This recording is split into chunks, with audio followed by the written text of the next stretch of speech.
Hoje é um culto de ceia, e o culto de ceia, além, óbvio, de todos os cultos que nós sempre trazemos uma palavra, independente de quem pregue aqui, mas o culto de ceia é um culto mais pastoral do que o normal. É onde nós lidamos, alinhamos a casa, onde nós organizamos algumas coisas e principalmente entendemos algumas movimentações. Eu quero dizer que eu tenho me alegrado cada vez mais porque não é só você vir a este lugar e não é só isso que está acontecendo, você participar de um culto ou só cultuar. Mas eu creio fielmente que cada culto que você vem, tanto nas quartas-feiras, nos próprios GCs, cultos ao domingo, você tem crescido, você tem amadurecido. E este é o propósito de Deus para conosco, é gerar uma maturidade. Nós não podemos permanecer sendo os mesmos, nós precisamos crescer. Então, o propósito de estarmos aqui é sim para que você possa dar um passo a mais de acordo com a sua caminhada. Se você é alguém novo na fé, você precisa caminhar um pouquinho. Se você já é alguém que tem muita experiência, não parou a sua caminhada, você pode crescer cada vez mais. Eu quero ler alguns textos da Bíblia. Eu quero começar com 1 Coríntios, capítulo 11, verso 17. Diz o seguinte. 1 Coríntios 11, 17. Entretanto, ao dar a vocês as instruções seguintes, não os elogio, porque vocês não se reúnem para melhor, mas para pior. Não é o caso aqui, amém? Veja, existem crentes verdadeiros e falsos crentes. Isso não é descoberta alguma para você que já está aqui. Porque se você é novo, no sentido de ser a primeira vez, talvez você já até ouviu falar sobre isso. O que adianta? O fulano está na igreja, mas permanece sendo o mesmo. O que adianta igreja, não sei o quê? E são essas desculpas. Mas além de ter, então, falso crente e verdadeiro crente, nós podemos estender essa pergunta ou estender essa frase e nós podemos falar que existe, então, igrejas verdadeiras e falsas igrejas. Mas a pergunta que nós devemos fazer é: o que é, então, que se faz uma igreja ser verdadeira? O que é uma igreja e uma igreja de verdade? Nos primeiros séculos da igreja cristã não tinha muito essa dificuldade de entender. Tira o retorno, gente, por favor. É esse daqui, ó. Pode desligar, Rick. Na semana passada deu isso também, é só desligar. No primeiro século da igreja, nós não tínhamos essa dificuldade de entender o que era cristão verdadeiro ou não era verdadeiro, porque se levantasse um herege, ensinasse algo errado, ele seria expulso da igreja e a igreja continuaria vivendo a sua realidade. Problemas sempre tiveram, mas havia diferença na forma de lidar. Agora, nos nossos dias, nós estamos vivendo dias cada vez mais confusos acerca de o que é igreja, o que não é, o que é crente, o que não é crente, a quem nós podemos ouvir, quem não podemos ouvir. Essas indagações nós fazemos constantemente. Veja, no período da Reforma, foi então levantada uma questão crucial de como que se define uma igreja verdadeira e qual é a contrapartida de uma igreja falsa. E os reformadores analisaram o seguinte dilema: uma igreja só é igreja se ela prega a verdade, custe o que custar. Uma igreja só é verdadeira se a mensagem bíblica é pregada de uma forma coerente com o próprio texto bíblico. Além disso, os reformadores também, ao analisar sobre uma igreja verdadeira ou não, eles falam sobre a pregação da palavra, mas eles também dizem que uma igreja fiel às Escrituras precisa ter batismo nas águas e precisa também cear, como nós estamos fazendo hoje. Precisa ter o batismo nas águas e a ceia do Senhor. Se a palavra de Deus não está sendo pregada fielmente, ou no mínimo coerente com aquilo que ela diz, não é uma igreja verdadeira. Veja, eles levantaram isso como colunas e fundamentos para que toda a movimentação fosse, pelo menos, mais assertiva possível. Então não é somente o pregar, mas é o pregar aquilo que a Bíblia diz. Não é somente ouvir a palavra, mas ouvir de fato a palavra e não uma ordem natural ou algo humano ou algo simplesmente da minha vontade ou uma preferência. Então, o que caracteriza uma igreja verdadeira é uma igreja que prega a Bíblia, não suas doutrinas falsas e nem suas preferências humanas. Veja, você nunca ouvirá da minha parte e de ninguém que prega nesse altar as nossas preferências acima da palavra de Deus. Jamais. Isso é inaceitável. Porque quando eu coloco as minhas preferências acima da palavra de Deus, eu estou distorcendo o que a palavra de Deus diz. Logo, eu já me enquadro, ou nós nos enquadramos, como uma igreja que está mais para a falsa do que para a verdadeira. É uma igreja verdadeira que tem crescimento, porque a palavra do Senhor gera crescimento. É uma igreja verdadeira que tem batismo, porque quando é pregado a Bíblia, as pessoas reconhecem os seus pecados, reconhecem a Cristo e desejam professar a sua vida a partir de então a Jesus. É uma igreja verdadeira que se reúne para cear por causa do Senhor e não para pior, como a Bíblia diz em Coríntios. Os crentes se reuniam na ceia, mas eles não se reuniam para a edificação do outro, mas eles se reuniam para destruição. Eu não sei se você já leu o contexto de 1 Coríntios capítulo 11, antes do texto da ceia. É terrível, porque nós vemos que antes do texto da ceia, que é o verso 23, o contexto dessa igreja era um contexto de embriaguez, um contexto de comer antes um dos outros, era um contexto das pessoas perderem a noção. Meus irmãos, por isso que o apóstolo Paulo diz que essa igreja se reunia, era mais para pior do que para melhor. Hoje, nessa noite, nós estamos reunidos, e eu tenho certeza que estamos reunidos não é para pior, mas estamos reunidos porque nós queremos ouvir algo da parte do Senhor, crescer como cristãos, nós queremos realmente que o Senhor fale conosco, nós não estamos perdendo o nosso tempo aqui, mas a própria palavra de Deus, ela fala sobre falsas igrejas. Então, se há falsas igrejas, é porque o Senhor também tem os seus, os remanescentes, aqueles que não se dobraram diante do mundo, diante do modismo, diante daquilo que são suas preferências, mas são pessoas que ainda permanecem fiéis à palavra de Deus, homens de oração, mulheres de oração, pessoas que estão dizendo, Senhor, o que o Senhor for fazer, me coloca dentro disso, mas não me deixe só e nem fora. Veja o que a Bíblia diz em 1 Coríntios, capítulo 10, verso 20 ao 21. Diz o seguinte: Não,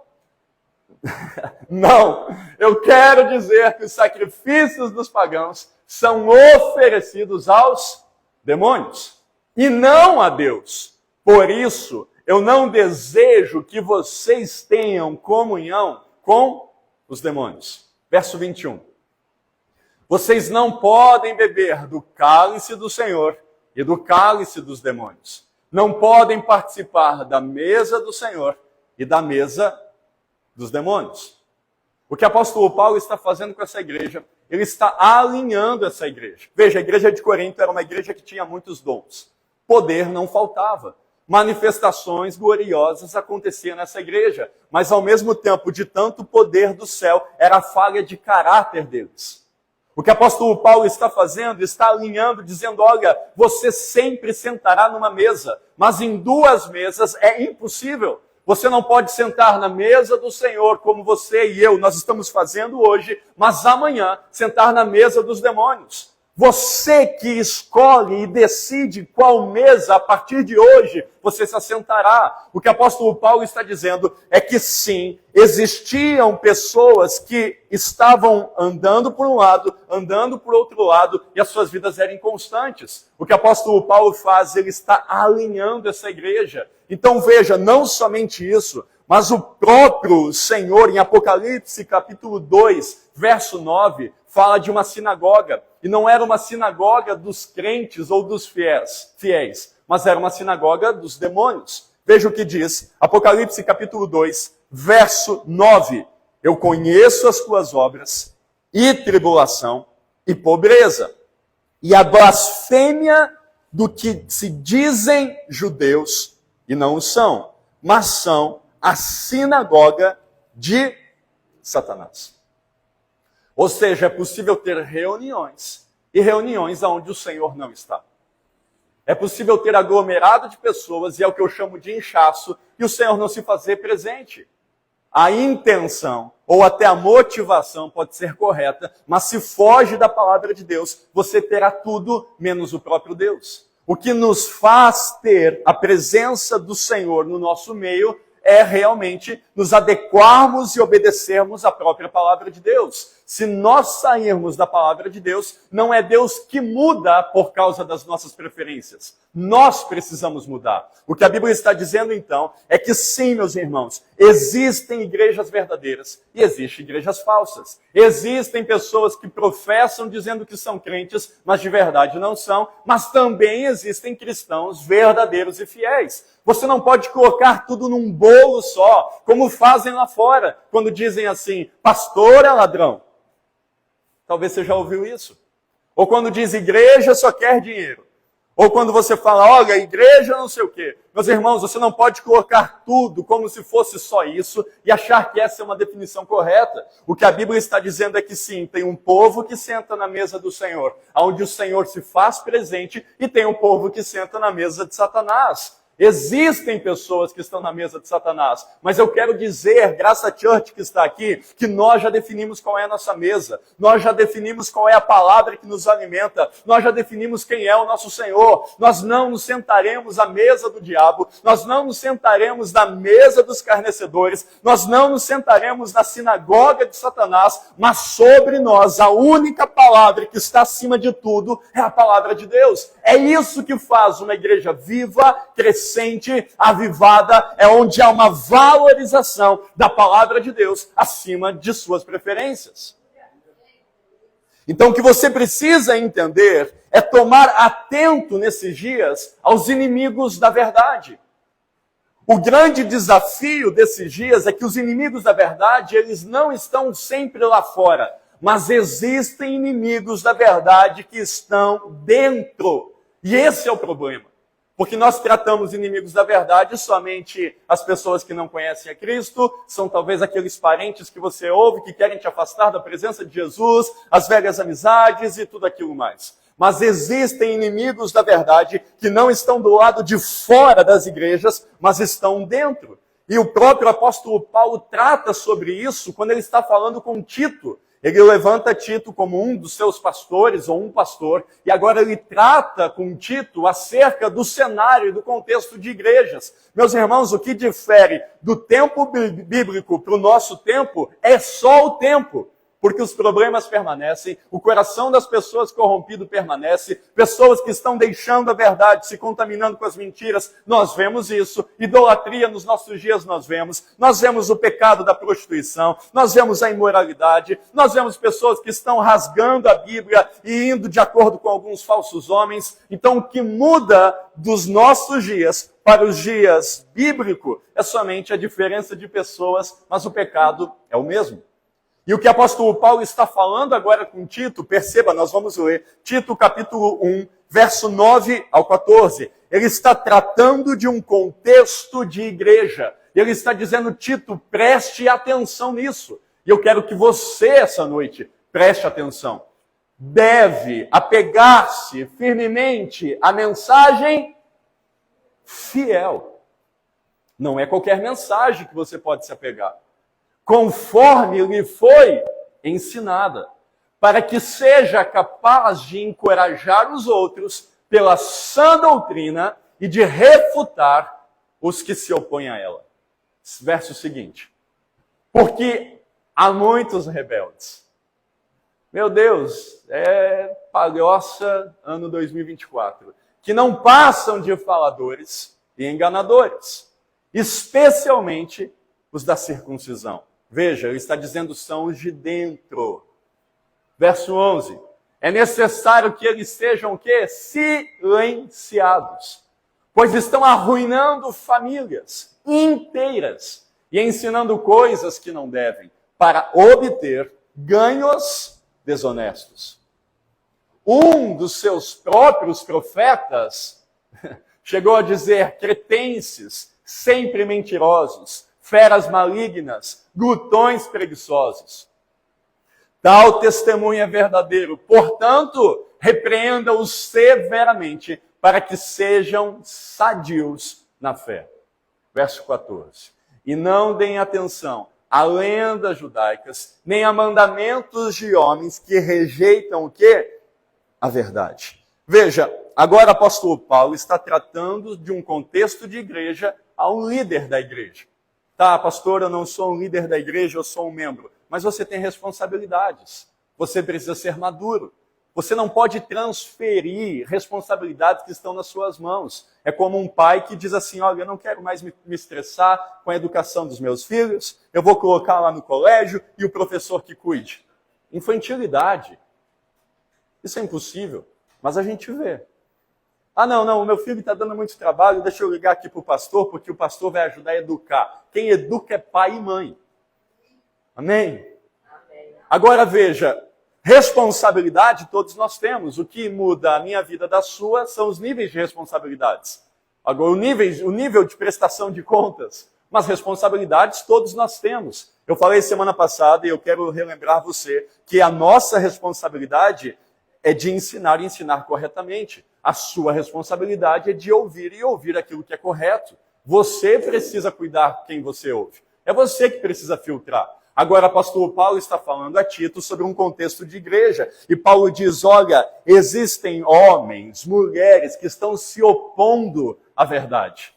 E não somente isso, mas eles são rebeldes. Veja, o apóstolo Paulo está trazendo um contexto dos dias atuais. Não foi só para Tito, só para a realidade dele, mas é para os nossos dias. Não só os textos que nós lemos, mas presta atenção no que diz o versículo 16 do primeiro capítulo. Olha isso. Afirmam que conhecem a Deus. Meus irmãos, quantas pessoas estão por aí dizendo que conhecem a Deus e que estão fazendo coisas porque Deus quer? Não cita nomes. Mas por seus atos o negam. As suas bocas professam que os seus pés destroem. E é terrível isso. Eu amo a Jesus, mas os seus pés estão indo contrário de tudo que está sendo falado. Os seus atos o negam, eles são detestáveis, desobedientes e desqualificados. Isso é terrível, hein? Que ninguém aqui tem essas três características do D, né? Desobedientes, detestáveis e desqualificados para fazer algo bom. Pega o capítulo 2, verso 1. Você, porém, olha isso, um contexto de destruição. Agora muda a conversa e diz assim, você, Tito, porém, fale o que está de acordo com a sã doutrina. Então, o que o apóstolo Paulo está fazendo, ele está levantando um contexto terrível a qual Tito vivia, mas ele está dando recomendações a Tito. Eu iniciei essa mensagem dizendo, meus irmãos, há falsos crentes, há crentes verdadeiros, há igrejas verdadeiras, há falsas igrejas. A grande questão é quem você é no meio de tudo isso. Porque o meu maior desejo como pastor dessa casa é que você seja primeiramente não fiel a mim, nem fiel a esta placa, nem fiel aos meus pastores. Eu quero que você seja fiel a Deus. Isso é ser um crente verdadeiro. Alguém que ouve a palavra, anula suas preferências, quebra o seu ego e diz, mas porque a palavra do Senhor está falando, eu cansei de fazer do meu jeito. O que o apóstolo Paulo está fazendo então, com Tito, ele está dizendo, olha, eu quero que você comece a analisar esse contexto e a se portar da forma correta. E agora o apóstolo Paulo dá instruções a Tito. Eu quero que essas instruções possam servir também para a sua vida, para a sua casa, porque o que você está vendo tende a piorar. Se você já está escandalizado com os escândalos, eu te daria uma dica, não se escandalize mais, porque virão muitos mais. É normal isso, é bíblico. Agora, a grande questão é como você vai se portar diante das responsabilidades que você tem, diante do homem de Deus que você é e diante da mulher de Deus que você é. Você não pode transferir. Veja o que diz a Escritura em Tito, capítulo 1, verso 9. Agora, apóstolo Paulo fala para Tito, dizendo, Tito, é você que deve se apegar firmemente a esta mensagem fiel. de maneira, Tito, como ela foi ensinada, para que você seja capaz de encorajar outros pela sã doutrina e de refutar os que se opõem a ela. Veja, a autoridade de refutar um falso ensino não está somente ou só para as pessoas que conhecem a verdade. A autoridade está em quem a pratica. Porque quando você fala, as pessoas não te dão crédito ou sequer querem te ouvir, porque a sua vida não condiz com o conhecimento que você tem. Não é só sermos ouvintes da palavra, mas sermos praticantes dela. O que o apóstolo Paulo está dizendo que refutar é muito mais do que apenas contrariar, é muito mais do que apenas se levantar e contradizer ou argumentar, mas refutar é trazer provas que o ensino está errado, porque você está revelando a verdade. Como que nós faremos isso nesses dias? Não é o tanto da cabeça inchada, porque hoje está na moda as pessoas terem informação acerca de tudo, mas são rasas também sobre tudo. Não conseguem sequer definir ou entender o plano básico de salvação. Acham ainda que são salvas mediante as obras ou por causa delas. Veja, não é o saber de tudo como se isso fosse suficiente. É o que você sabe, você pratica. É o que você entende, você obedece. Então é muito mais válido você galgar passos, ainda que lentos, mas passos de entendimento e obediência, do que você correr, maratonar, fazer um monte de esforço para saber sobre tudo, mas sequer praticar alguma coisa. Quantos estão entendendo? Diga amém. Então o que o apóstolo Paulo está dizendo é que, Tito, refutar é sobre uma vida íntegra e obediente à palavra de Deus.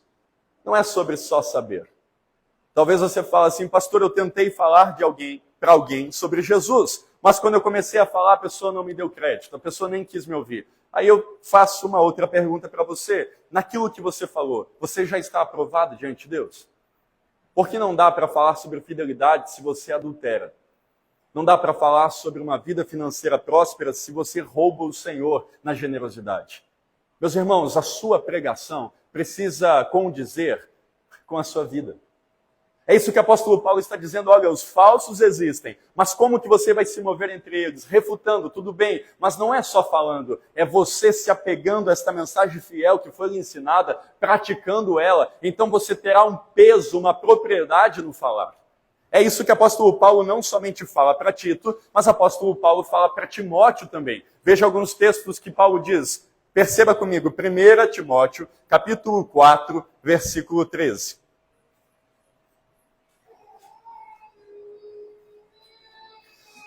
Até a minha chegada, Timóteo, dedique-se à leitura pública da Escritura, à exortação e ao ensino. Recomendações. Não para por aí. Veja o que diz o versículo 16 do mesmo capítulo. Timóteo, tem cuidado de ti, ou atente bem para a sua própria vida e para o ensino. Persevere neles, pois, agindo assim, você salvará tanto a você mesmo, quanto aos que o ouvem.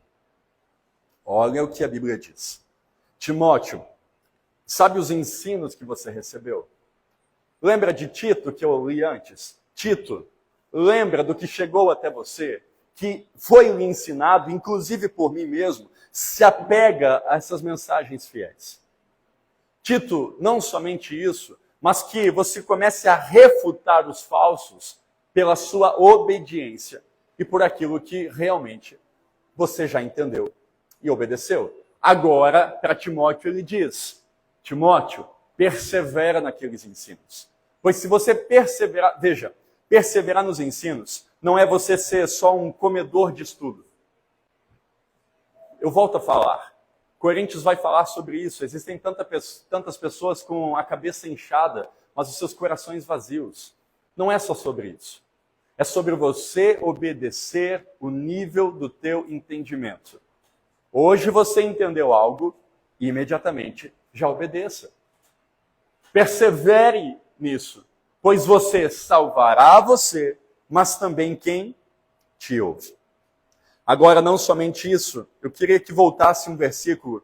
Versículo 15 diz assim: Timóteo, seja diligente nessas coisas, ou medite nisso. Dedique-se inteiramente a elas para que todos vejam o seu progresso. Meus irmãos, já dizia uma frase, não lembro de quem, que a Bíblia que as pessoas leem, quando não tem ela, é a sua vida.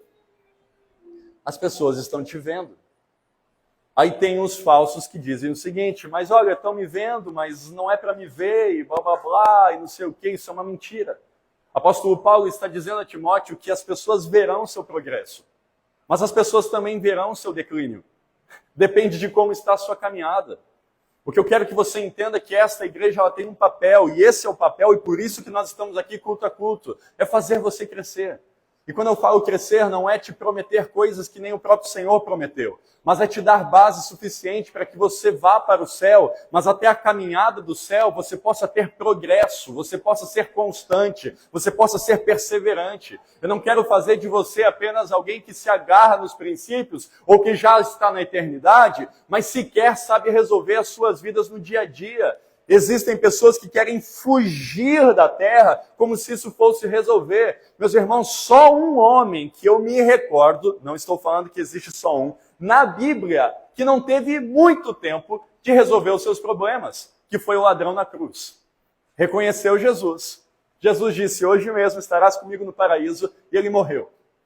Todos os homens, quando conhecem Jesus, eles precisam olhar para trás e resolver todos os seus problemas. Todas as dores que Satanás causou, tudo aquilo que aconteceu, todos os empecilhos, tudo que tinha na sua vida. Ele precisa agora, com Jesus, voltar atrás e reparar os danos que foram causados. Foi assim com Zaqueu. Você lembra de Zaqueu? Zaqueu sobe na árvore, você conhece a história, Jesus vê Zaqueu, diz: Zaqueu, me convém pousar na sua casa. Zaqueu fica todo feliz, recebe Jesus, eles jantam juntos, Jesus dorme lá, mas o B.O. agora estava na mão de Zaqueu. O que Zaqueu fez? Ele disse: olha, Jesus, eu entendi a sua palavra, restituirei 4 vezes daqueles que eu roubei. Por que Zaqueu faz isso? Porque ele teve tempo de progredir. Ninguém aqui está em estado terminal, graças a Deus. Então você não pode querer ir à eternidade ou para a eternidade achando que isso é uma fuga e que Deus quer que você fuja. Até lá, você tem que agir como Paulo diz para Timóteo. Timóteo, seja diligente nessas coisas. Timóteo, se dedique a isso. Meus irmãos, se dedique a estar com Deus. Se dedique a fazer o que hoje vocês fizeram, a sair da sua casa, deixar lá o programa de televisão, deixar as redes sociais, deixar o YouTube, pegar o seu carro, pegar um Uber, pegar a sua bicicleta, vir a pé, não sei como você veio, mas sentar nessa cadeira. Sabe o que a Bíblia está te ensinando? É que isso é ser diligente. Está dizendo: olha, seja diligente e se dedique a isso para que todos vejam o seu progresso. Mas vamos falar sobre o contexto de igreja e o que acontece. Olha só o que diz em Tito, capítulo 1, verso 10. Eu quero muito sua atenção, porque agora começam alguns passos práticos.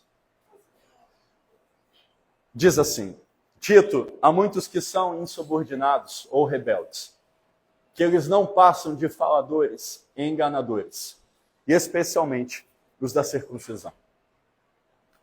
O que o apóstolo Paulo está falando, ele está alertando a respeito de um contexto que é real, inclusive nos nossos dias. A grande questão que nós precisamos compreender é que os faladores, eles estão, inclusive, nessa comunidade. E os faladores, que a Bíblia está dizendo, não é elogio, e não é alguém que se comunica muito bem e que precisa ser aplaudido e celebrado. Mas o que o apóstolo Paulo está dizendo a Tito, está dizendo que esses faladores fazem parte dos rebeldes e insubordinados. Nós temos uma mania de rapidamente condenar, isso não está errado, graças a Deus que somos assim, o pecado da imoralidade, por exemplo. É externo, e nós já cortamos na mesma hora. se eu souber de algum líder nosso ou qualquer pessoa que está em pecado, e imediatamente nós sentamos numa mesa, nós confrontamos o pecado, acolhemos o pecador, mas vai ficar sentado e vai reparar o dano. Se foi público, vai ter que reparar publicamente. Se foi privado, privadamente. Existe essa palavra, pastor Ana? Não, né? Mas eu inventei, privadamente. Muito bom, né? De forma privada, obrigado. Vai ter que reparar o dano. Agora, o que o apóstolo Paulo está dizendo é que este grupo de faladores, ele sofre menos oposição na igreja. Porque tem pessoas que acham bonito. Tem gente que acha normal ter pessoas que cometem um pecado, e pecado terrível, que é o pecado da língua. Falam mais do que pode e mais do que devem. É interessante que em todo o tempo de pastoreio, quem anda comigo há muito tempo já sabe, em todas as conversas menores eu sento e falo o seguinte: nós não aceitaremos no nosso meio fofoca. Eu já estou vendo cabecinhas falar assim, porque lembra disso, eu sempre falo. E como que se corta a fofoca? Meus irmãos, só tem um meio de cortar fofoca. É quem cometeu, quem está falando, cortar a língua do fofoqueiro não, tá? É quem cometeu a fofoca precisa ser exposto, que falou com a pessoa de quem falou. Colocar os dois na frente acaba com isso. E como se corta os falatórios dentro de igreja? Chegando nas pessoas que têm autoridade para mudar. Eu jamais deixaria que você, se eu soubesse, ficasse falando sobre algumas coisas a mudar dessa igreja, se não chegar até mim ou aos pastores dessa casa ou à liderança, você é um fofoqueiro. Porque se é passível, né, de mudança, você tem que chegar a quem pode resolver. Então, o que o apóstolo Paulo está falando a Tito, está falando justamente sobre essas pessoas que estão contaminadas com o veneno da maledicência. Pessoas maldizentes. Pessoas que não se contentam em calar a sua boca, mas querem ferir o outro. E por isso que hoje é um culto de alinhamento, porque veja, há um crescimento da parte do Senhor, mas o crescimento da parte do Senhor é saudável, com pessoas saudáveis. Uma igreja forte é a sua casa forte, é a sua família forte, é o seu casamento forte, é a criação de seus filhos forte. Então o que eu quero que você compreenda é que essas pessoas que falam demais, geralmente são carismáticas. Geralmente são aquelas que mais abraçam, são aquelas que entram no grupo e rapidamente fazem seus relacionamentos. Mas nós precisamos ter maturidade para lidar com os que falam demais.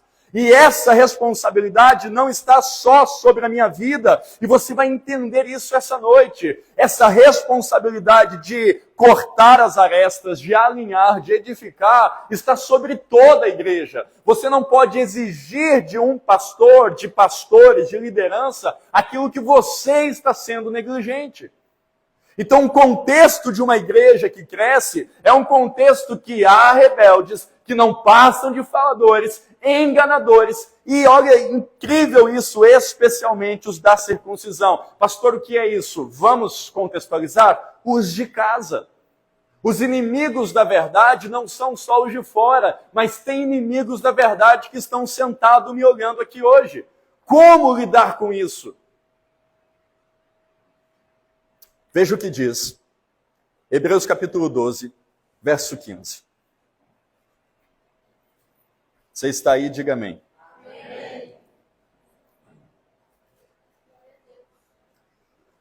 Diz assim: tomem cuidado para que ninguém se afaste da graça de Deus, e para que nenhuma raiz de amargura, ao brotar, cause perturbação e contamine muitos. O grande desafio dos faladores é porque eles sofreram algo que foi real. Muitos deles tiveram problemas com liderança, muitos dos faladores tiveram problema com pai, com mãe, tiveram problemas em outras igrejas que já fizeram parte, talvez tiveram problemas, enfim, com alguma questão quando foi servir. Problemas a gente sempre teve. E problemas nós sempre teremos. A questão é como lidamos com eles. Porque o falador daquilo que Tito está falando não é somente uma pessoa que apenas fala demais, mas é aquela pessoa que tem raiz de amargura no seu coração e está contaminando quem está ouvindo. Então, hoje você tem que entender, você jamais pode permitir que Satanás plante uma raiz de amargura no seu coração. Você não pode deixar isso lá como um ovo de serpente que está lá. E chegará um dia que isso vai florescer e se tornará tão terrível na sua vida que até da graça de Deus você se afastará.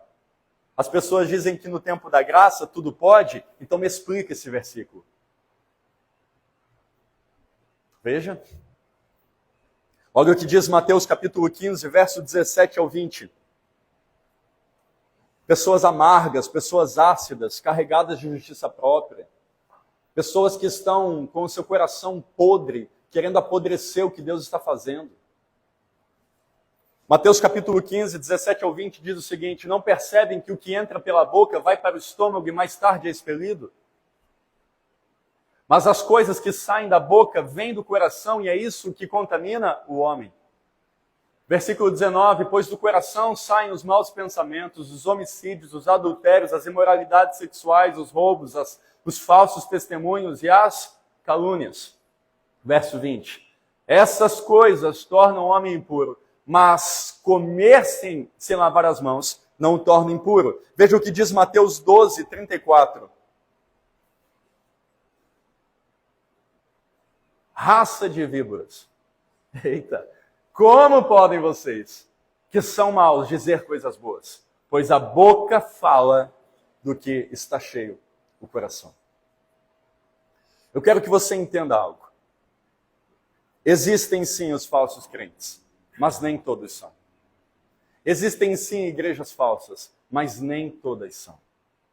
O que Deus está edificando no nosso meio é uma igreja fiel a Ele mesmo. É uma igreja que tem reverência por aquilo que Ele determina, pelos seus princípios. E o que jamais permitiremos, e eu não quero que a sua vida isso também seja permitido, é que você deixe os inimigos da verdade contaminarem o seu coração. E que você não seja o inimigo da verdade. Porque, olha o que interessante, a Bíblia está dizendo que é do coração que procede tudo isso. Veja que não foram coisas boas que a palavra do Senhor disse. Agora, entenda não só o que está escrito, entenda um pouco mais sobre o contexto dessa mensagem, porque quando alguém contaminado fala, o seu dever é não deixar falar com você. Você precisa cortar isso, porque não é o que sai da boca de um coração contaminado que contamina ele mesmo. O coração já está contaminado. A Bíblia diz, e nós acabamos de ler, que a boca fala do que o coração já está cheio. Então, se um maldizente chega para você, ou qualquer falador chega para você, não é ele que está sendo contaminado, pois o coração dele já está podre. Mas quem está sendo contaminado é quem está ouvindo. Então, qual é a sua responsabilidade como um cristão? Não permitir alguém desse tipo te orientar, falar com você, te chamar num canto, comentar alguma coisa, dizer coisinhas pequenas, dizer, olha, é só para a gente orar. Isso é uma mentira do diabo. Porque se for algo passível de mudança, chega quem pode mudar. Além disso, meus irmãos, é contaminação que contaminará o seu próprio coração. E talvez você diz, eu não entendo por que a minha vida não está deslanchando. Eu não entendo porque eu entro numa igreja e não sinto mais a presença de Deus. Eu não entendo porque parece que agora Deus está distante de mim. Veja, você já pode ter se afastado da graça de Deus por causa da raiz de amargura que entrou no seu coração, simplesmente porque você deu os seus ouvidos para o diabo falar através de alguém. Como lidar com o falador nos nossos dias? Porque esse é um pecado gravíssimo. Hoje eu não quero falar sobre o pecado da imoralidade, nem do adultério, nem do furto. Eu não quero falar sobre isso. Eu quero falar do pecado que muito não se vê, mas que é real. Não é perceptível a olho nu, mas que ronda e sonda nós que estamos aqui. O que a Bíblia está dizendo então é que a boca, ela está completamente contaminada por causa de um coração contaminado.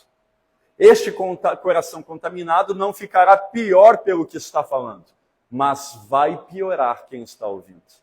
Meus irmãos, quem frequenta a sua casa esses dias? A quem você está conversando ou com quem no WhatsApp? Quem você ouve? Porque, infelizmente, no versículo 11, olha só o que Tito diz, né? Paulo diz a Tito, é necessário que estes sejam silenciados, pois estão arruinando famílias. Olha que interessante.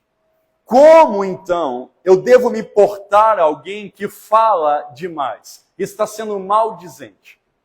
Como que eu posso, então, continuar sendo um crente fiel? Silenciando quem está falando para você. Se você não tiver essa responsabilidade, o seu coração vai se contaminar. E eu não dou 6 meses para que você caia da graça e você se perca no caminho. E sabe como você sairá? Você sairá dizendo mal do pastor, falando mal da igreja, falando mal da liderança, falando mal do ar-condicionado, falando mal da mudança que nós teremos, falando mal de tudo, mas jamais lembrando que você deixou o seu coração ser contaminado com alguém que já estava contaminado. A internet ela acabou dando voz ampla para corações completamente perversos. E muitas vezes nós não temos pessoas ao nosso lado que estão fazendo isso, mas nós temos junto conosco pessoas que estão dizendo coisas que nem o Senhor queria que falasse. Nós não podemos e jamais conseguiremos calar todas essas pessoas, mas nós temos uma responsabilidade de calar pelo menos os nossos ouvidos. Você não consegue hoje derrubar, e nem nós queremos isso, as vozes de quem estão falando por aí, está falando por aí. Você não pode, por exemplo, chegar em páginas de Fuxico Gospel e um monte de páginas que tem por aí que estão acabando com pastores que, olha, são pastores que foram fiéis em toda a sua vida, mas pegam contextos errados de transmissões ao vivo e estão deturpando tudo. Você não pode se levantar e ficar aquele debate, nem é isso que a Bíblia diz, mas você pode calar a voz desses faladores da sua casa, da sua internet, dos seus filhos. Meus irmãos, você consegue fazer isso, porque veja, tem pessoas que estão sempre falando mal de pastores, mal de igrejas, mal da ceia do Senhor. Tem gente que está falando mal do falar em línguas, tem gente que fala mal da oração, fala mal do jejum. Uma igreja está fazendo uma campanha de 40 dias de jejum, tem gente que está falando mal do jejum. Uma igreja está orando 21 dias, tem gente que está falando mal da oração. Uma igreja está dizendo, olha, nós estamos orando para avançar na cidade, então vamos fazer caminhada de oração. O povo na internet chega lá na internet e mete a lenha nessa igreja. Meus irmãos, gente falando besteira tem um monte. A questão é, você tem ouvido essas pessoas? Porque Satanás ama isso, contaminar corações. E quando o seu coração está contaminado, agora você não confia mais em pessoas. E se você não confia em pessoas, nem você é digno de confiança. Para você estar nessa igreja, você precisa confiar na administração dessa igreja. Para você sentar nessa cadeira, você precisa confiar como essa igreja tem orado, direcionado. Você tem que colocar o seu coração, porque se não colocar o seu coração, é a sua própria vida que não vai romper. Ficar com desconfiança, ficar com pensamentos distorcidos. Nós faremos um evento amanhã, exemplo. Aí você fica dizendo, mas um evento na segunda-feira, por que não pode ser na quinta? Isso não leva a nada. Você precisa colocar o seu coração e deixar o próprio Espírito Santo falar com você. Mas quem você está ouvindo hoje? Muitas são as vozes, mas existem vozes que estão acima de todas as vozes. Uma única voz, que é a voz do próprio Senhor. Como ouvirá o Senhor se você passa 8 horas, 10 horas por dia ouvindo pessoas, perdoe a expressão da palavra, vomitando dentro da sua casa? É impossível. Sabe quem gosta disso? O próprio diabo. Qual deve ser a nossa postura diante de um contexto de igreja que as pessoas estão falando demais? A mesma postura que a Bíblia diz. Qual que é a postura que a Bíblia diz? Eu quero ler um texto para vocês, Atos 25, verso 16. É um contexto romano. Os romanos não são exemplos de moralidade para ninguém, não é sobre isso, mas eu quero que você entenda esse contexto. Atos 25, 16. E eu lhes disse que não é costume romano condenar ninguém antes dos acusadores.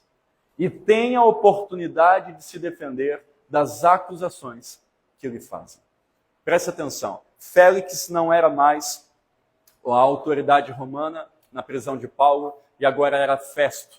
Quando Festo assume, todos agora chegam para Festo e começam a denunciar o apóstolo Paulo. E começam a levantar um monte de coisa contra ele. E está tendo esse turbilhão aí, e olha só o que ele diz. Ele diz assim, olha, não é costume romano condenar ninguém, sem que antes dê a oportunidade do acusado se defender perante os seus acusadores. Agora, entenda isso.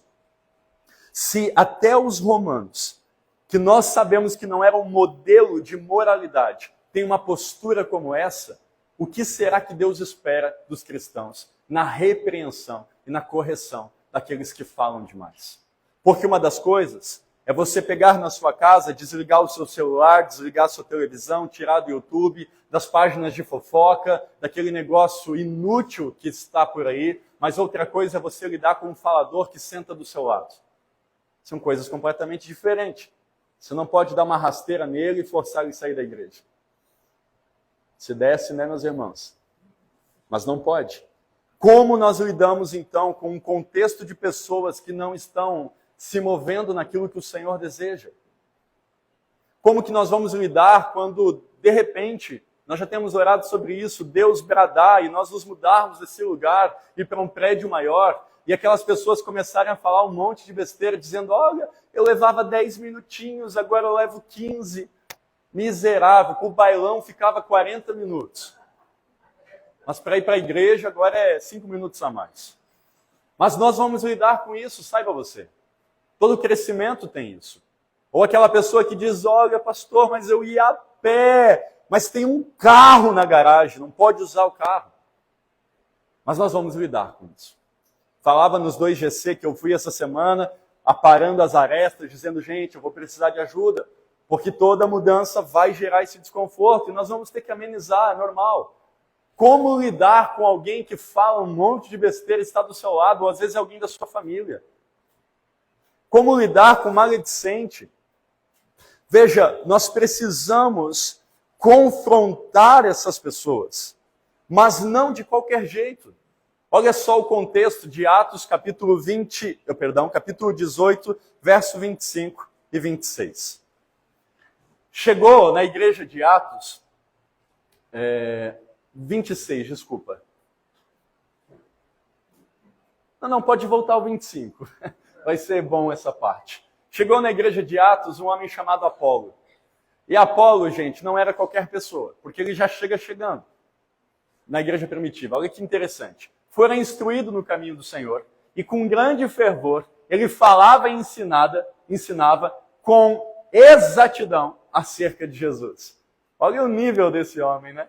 Embora conhecesse apenas o batismo de João. Verso 26, olha o que diz.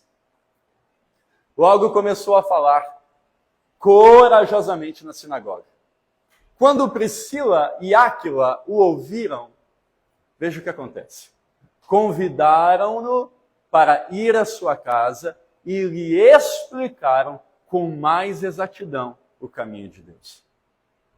Como nós lidaremos com aquelas pessoas que estão falando besteira ou até sequer ainda não compreenderam o que o Senhor está fazendo? Como nós lidaremos com o contexto de daqui a um tempo ou antes, eu não sei o que o Senhor fará, nós falarmos, gente, o nosso próximo culto será em tal lugar. E aí vai borbulhar. Da mesma forma que Áquila e Priscila, eles se moveram com um homem chamado Apolo. Apolo pregava, muito bem por sinal, tinha boa oratória, ensinava acerca do Senhor Jesus de uma forma excelente, mas a Bíblia diz que ele conhecia apenas o batismo de João, batismo de águas, das águas. Áquila e Priscila já estavam um pouco mais avançados devido até ao seu conhecimento com o apóstolo Paulo. Quando eles ouvem o ensino de Apolo, eles não param o sermão, não se levantam e dizem o que você está ensinando está um pouco deturpado, você não compreende tudo. Pelo contrário, eles ouvem o sermão e eles se propõem a ir à casa e lhe explicar com mais exatidão o caminho de Deus. Esse é o papel de alguém maduro na fé. Você entende a situação. Você sabe que tal pessoa até realmente pode estar sendo usada por Satanás. Você despreza o ensino, mas não despreza a pessoa. Existem 3 coisas que eu quero que você entenda para que eu encerre esse sermão, que são 3 propósitos pelo qual o Senhor tem nos chamado. É interessante que quando você entende o final, faz mais sentido a sua caminhada. Porque quando clareia, pelo menos o que Deus espera de você, você sabe que tudo o que está acontecendo está cooperando para que a própria obra do Senhor aconteça na sua vida. É isso que o próprio Paulo diz aos Romanos, capítulo 8, 28 ao 30, aquele texto que nós conhecemos. Todas as coisas cooperam para o bem daqueles que amam a Deus. Não é tudo aleatório, simplesmente não. É todo o processo que você está vivendo, ele contribui para um aperfeiçoamento de você se tornar semelhante ao próprio Jesus. Então, quando você entende, pelo menos o final, você sabe que toda a obra na sua vida está cooperando para aquilo que Deus espera de você. E eu não consigo ver igreja e tirar pelo menos 3 características ou missão de Deus para a sua igreja. A primeira é o que Deus espera da igreja para com ele. A segunda é o que Deus espera da igreja para com os irmãos. E a terceira é o que Deus espera da igreja para com o mundo. Você precisa entender o que Deus espera de você acerca do próprio Deus. Olha o que diz Colossenses capítulo 3, verso 16.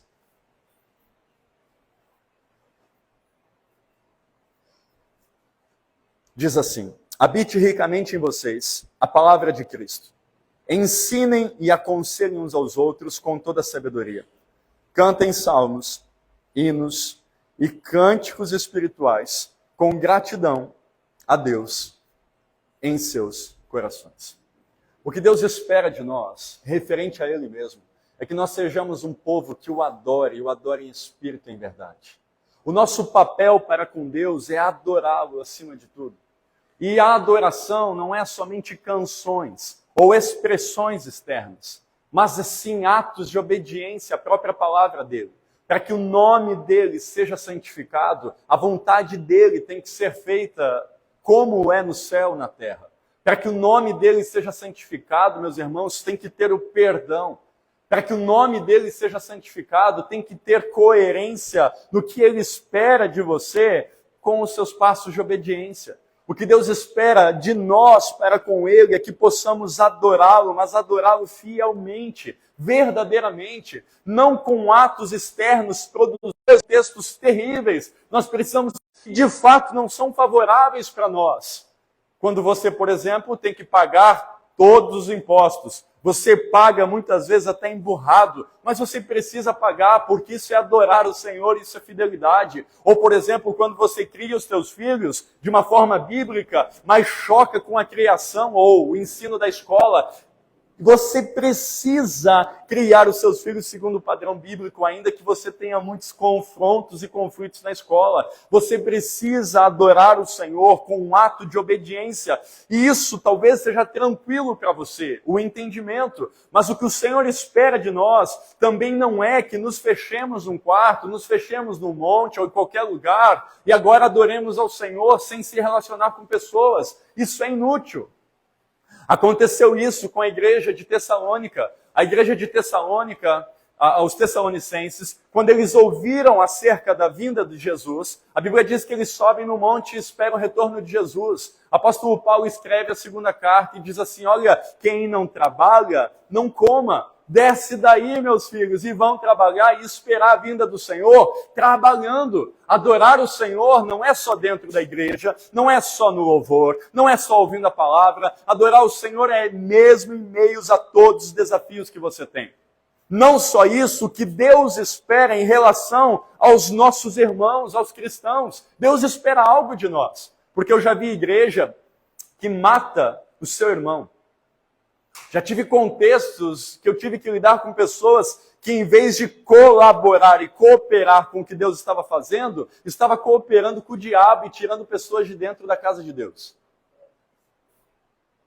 Então, existe uma relação minha para quem está do meu lado. Porque, veja, hoje, por causa do modelo consumista, as pessoas querem vir ao culto, não querem nem cultuar, querem participar do culto ou assistir, ficam com seus braços cruzados, reclamam muitas vezes de algumas coisas, a luz não estava muito boa, saem da igreja, vão para suas casas, acessam as redes sociais e vão dormir. Isso não é cristianismo. Cristianismo não é também você sair da sua casa, sentar aqui, dar um sorrisinho amarelado para quem está do seu lado e dizer que bom que você está aqui, mas sequer sabe o nome dessa pessoa. Isso não é cristianismo. Existe algo que Deus espera de nós para com os nossos próprios irmãos. Fala assim comigo, edificação. Se você não contribui para a fé de quem está do seu lado, talvez você não está alinhado ainda com o que Deus quer de você. Porque não sou eu que estou falando. Colossenses capítulo 1, verso 28, veja o que a Bíblia diz. Nós o proclamamos, advertindo e ensinando a cada um com toda a sabedoria, a fim de que apresentemos todo homem perfeito em Cristo. É interessante que no contexto da igreja, apóstolo Paulo não queria só gerar pessoas. Gerar, estou falando de fazer pessoas entregarem a sua vida a Jesus e, uau, eu fiz a obra completa. Apóstolo Paulo tinha um propósito. Não era só de evangelizar, mas era de acompanhar, de edificar, de consolidar, de discipular. E essa missão é uma missão que o próprio Jesus deixou para nós. Mateus 28, 18. Ide, portanto, faça discípulos de todas as nações. Ou Marcos 16, 15. Ide, portanto, e pregue a toda criatura. Esse ide de Mateus 28, 18 é indo. Enquanto você está caminhando, você está fazendo pessoas se tornarem discípulas de Jesus através da sua ajuda, da sua edificação, do seu consolo, da exortação, da instrução. Ou você é um crente que você vê uma pessoa indo para o inferno, você sabe que está indo e você diz, mas não sou eu. Isso não é um papel que Deus espera de nós. E às vezes nós transferimos isso para uma só pessoa. Não estou me isentando da responsabilidade. Se o Senhor me chamou para ser pastor é porque eu amo isso também. O Senhor mesmo já ministrou no meu coração. Eu amo lidar com pessoas e o Senhor tem me ensinado cada vez mais a lidar com pessoas. Então não é uma isenção de responsabilidade. É um nível de maturidade que Deus requer de você também. Edificar uns aos outros. É para isso que servem os dons espirituais. Quando Paulo trata dos dons espirituais, ele diz, olha, vós tem muitos dons, mas para a edificação do corpo. É por isso que você tem palavra de sabedoria, palavra de conhecimento, o dom da fé, os dons de operação de milagres, de cura. É por isso que talvez Deus te dê uma paciência a mais. Deus já está lá produzindo o fruto do Espírito em você. Você é mais longânimo. Por quê? Porque se talvez alguém é muito áspero, você vai lidar diferente. E existem pessoas, meus irmãos, que precisam lidar de formas diferentes. Por isso que tem você. Se todos fossem igual eu, a gente já estaria, olha, lascado. Graças a Deus pelo corpo. Tem pessoas maduras, pessoas que freiam, outros aceleram, pessoas que dizem, pensa dessa vez, pensa desse lado, entenda um pouco mais. Isso é corpo.